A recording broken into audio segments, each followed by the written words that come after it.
Assalamu alaikum wa rahmatullahi wa barakatuh. Masu kallo saurona barkanku da kasancewa tare da ni. Kamar yadda kuke gani wannan mashin mai ƙaha uku wanda aka fi sani da agwagwa da buje.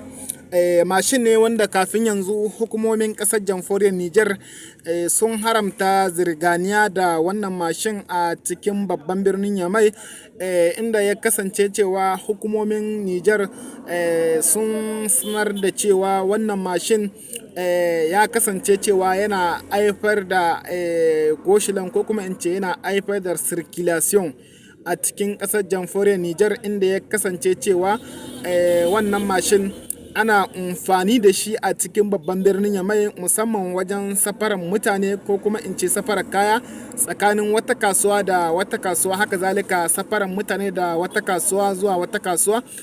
Kuma in kun lura mafi yawan wannan mashuka ana amfani da su bangaren kamfanoni ko kuma in ce wajen da ɗaukar kaya, safarar kaya daga wani bangare zuwa wani bangare, haka zalika safarar mutane da wani bangare zuwa wani bangare.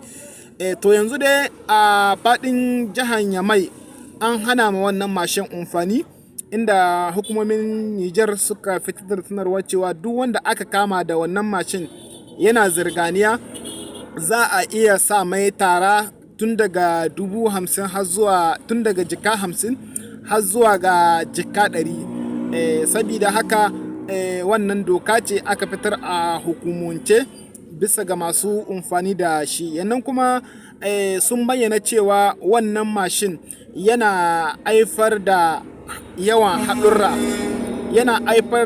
haɗurra, a cikin babban birnin Yamai, inda ya kasance cewa kenan kafin yanzu an samu wannan mashin an kama shi da laifuka guda biyu. Laifi na farko yana haifar da circulation, laifi na biyu yana haifar da yawan haɗurra. Saboda haka an dakatar da wannan mashin, wanda aka kama yana amfani da shi zai bai tara tun daga jika 50 har zuwa ga jika 100. Ku ci gaba da kasancewa tare da ni.